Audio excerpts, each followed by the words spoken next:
ओम नमः सिद्धेभ्यः। नमो अरिहन्ताणं, नमो सिद्धाणं, नमो ऐर्याणं, नमो उवज्झायाणं, नमो लोये सर्वसाहुणं। मंगलम भगवान वीरो, मंगलम गौतमो गणी, मंगलम कुंदकुंधार्यो, जैन धर्मोस्तु मंगलम। सर्वमंगल्य मंगल्यम सर्वकल्याणकारकम, प्रधानम सर्वधर्माणां, जैनं जयतु शासनं, जैनं जयतु शासनं। येनात्मबुद्धयतात्मेव परत्वेनेव चापरम्, अक्षयनन्तबोधाय नमस्तु परमात्मने, नमस्तु परमात्मने। चेतिले चेतन, चेत्या विना प्रेम चालसे।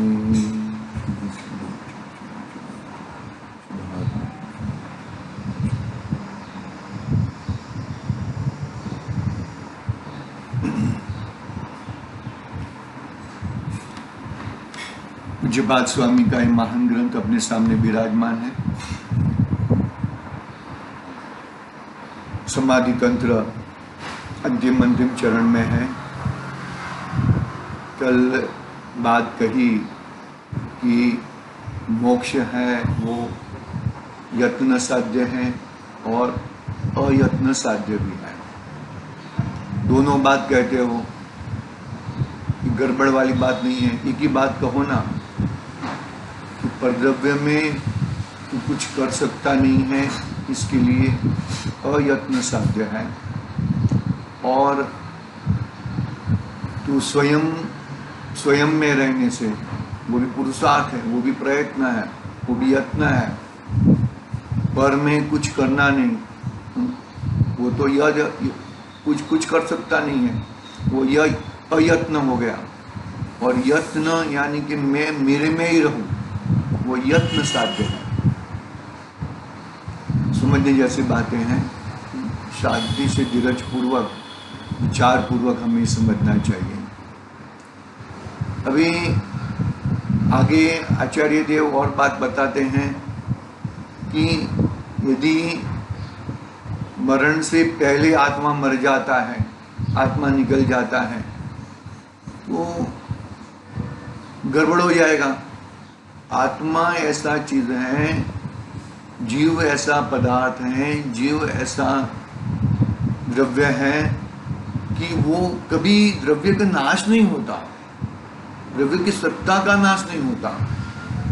द्रव्य कभी मरता नहीं, द्रव्य कभी जन्मता नहीं, परिणमन होता है। परिणमन को तुम जन्म मरण में फैला दोगे या आत्मा का नाश हो गया, ऐसा नहीं है। अरे कर्म भी जो तूने बांधे हैं, वो कर्म साथ में आते हैं।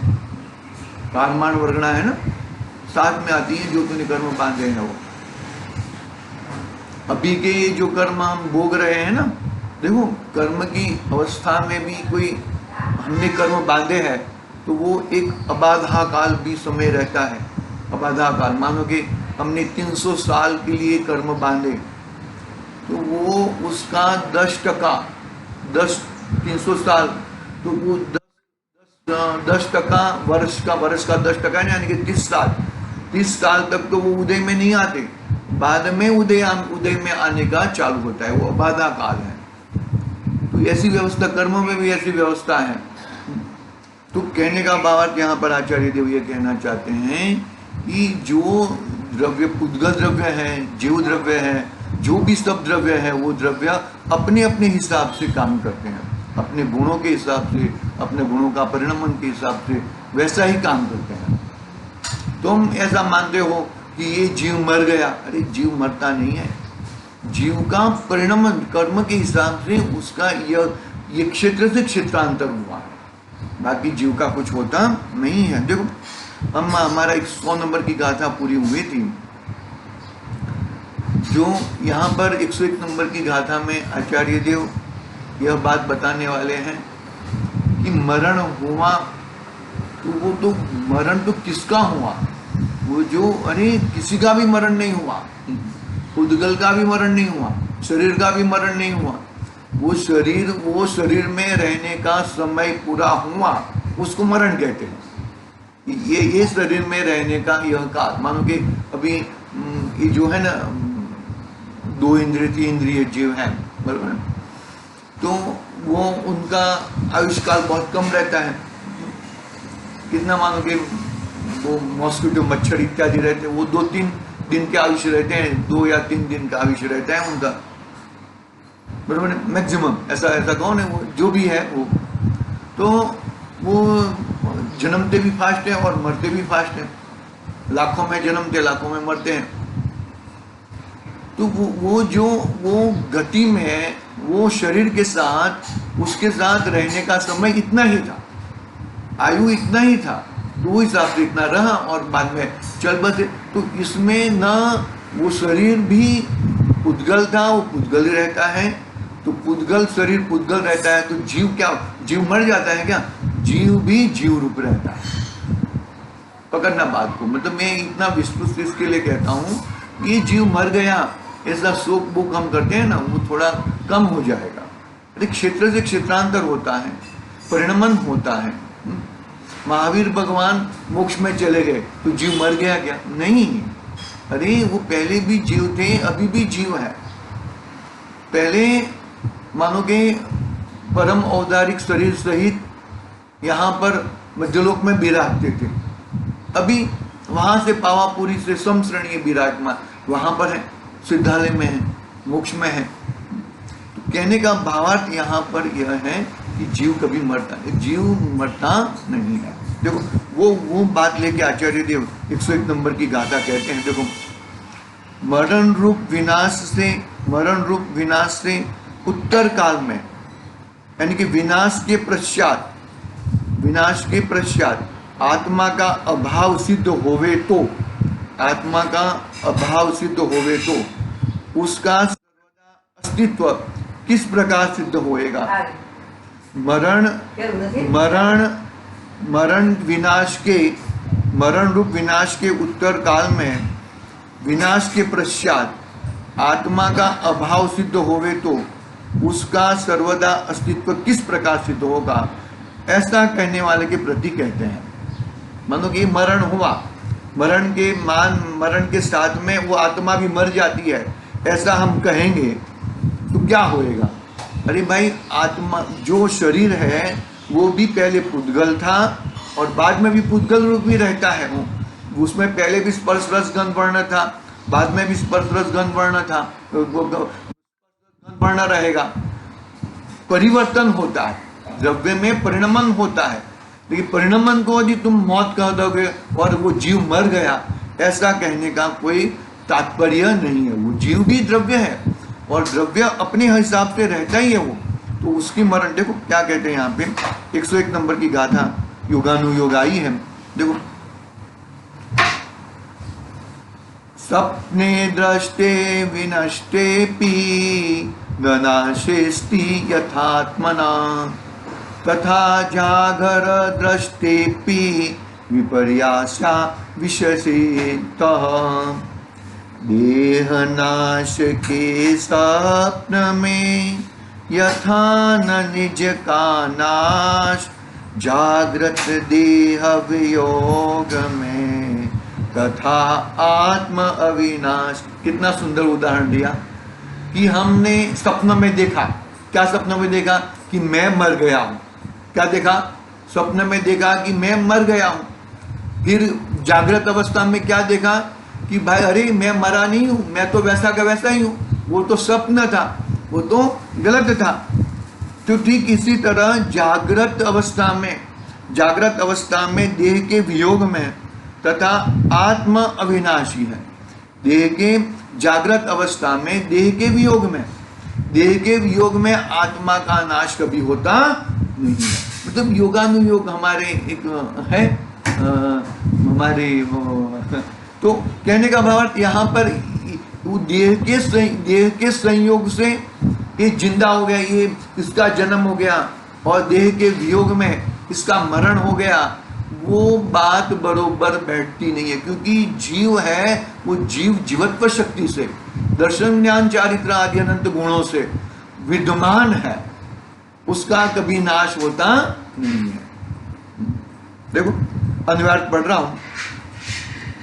स्वप्न की अवस्था में प्रत्यक्ष देखे जाने वाले शरीर आदि के नाश होने पर, मानो कि स्वप्न में ऐसा देखा कि बहुत बड़ा एक्सीडेंट हो गया है और मेरा चूरा चूरा शरीर का चूरे चूरा हो गया और मैं मर गया हूं, ऐसा कुछ भी हो, ऊपर से बहुत बड़ी मंजिल से मैं गिर गया हूं, और तो ये स्वप्न में देखा। और जागृत अवस्था में क्या दिखता है, अरे मैं तो मरा ही नहीं हूं, मैं तो जिंदा ही हूं।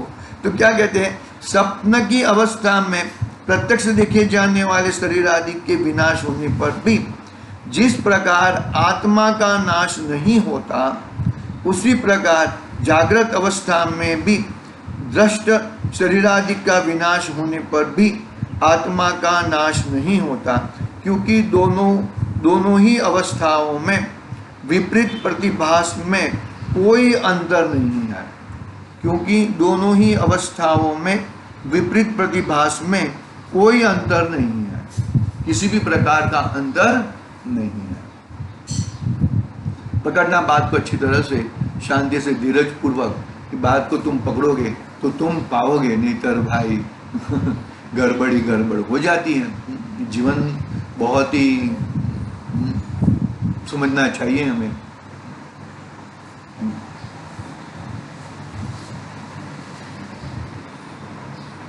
स्वप्न की अवस्था में प्रत्यक्ष देखे जाने वाले शरीर आदि के विनाश होने पर भी जिस प्रकार आत्मा का नाश नहीं होता, उसी प्रकार जागृत अवस्था में भी दृष्ट शरीर आदि का विनाश होने पर भी आत्मा का नाश नहीं होता। क्योंकि दोनों ही अवस्थाओं में विपरीत प्रतिभास में कोई अंतर नहीं है, विपरीत प्रतिभास में कोई अंतर नहीं है। बहुत ही महत्वपूर्ण बात बताई है आचार्य देव ने, और ये महत्वपूर्ण बात के आधार से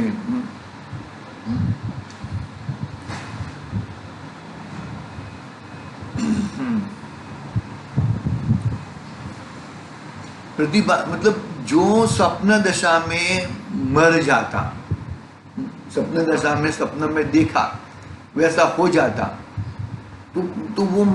तो ऐसे जागृत अवस्था में भी जीव जुदा है, उद्गल जुदा है। दोनों की एक क्षेत्रावगाह होने के बावजूद भी दोनों का कुछ एक दूसरे के साथ गुणों के हिसाब से, अरे परिणमन के हिसाब से, परिणमन के हिसाब से भी दोनों का परिणमन, दोनों की पर्याय जुदी जुदी है। क्या बात करूं, इतना, अरे पर्याय भी स्वतंत्र है, इसकी पर्याय इसके कारण है शरीर के हिसाब से। अरे शरीर में बहुत दुख हो रहा हो और अंदर में रस घटाघटी, और बाहर में ऐसा बहुत सुख दिखता हो और अंदर में खदबत्ता हो, ऐसी बहुत सारी अवस्थाएं हैं। तो क्या शरीर के सुख से आत्मा का सुख का कोई संबंध नहीं है? ठीक उसी तरह शरीर का मरण से आत्मा का मरण का कोई संबंध नहीं है। देखो टीका पढ़ते हैं। स्वप्न में अर्थात स्वप्न अवस्था में देखने में आए हुए शरीर आदि का नाश होने पर भी आत्मा का नाश नहीं होता। इस तरह जागृत अवस्था में भी देखने में आते हुए शरीर आदि का नाश होने पर भी आत्मा का नाश नहीं होता। बरोबर है, वही तो बात आई। बरोबर, आगे बढ़ते हैं। स्वप्न अवस्था में भ्रांति के कारण आत्मा का विनाश प्रतिभासित होता है। ऐसी शंका की जावे तो अन्यत्र भी जागृत अवस्था में भी वह समान है।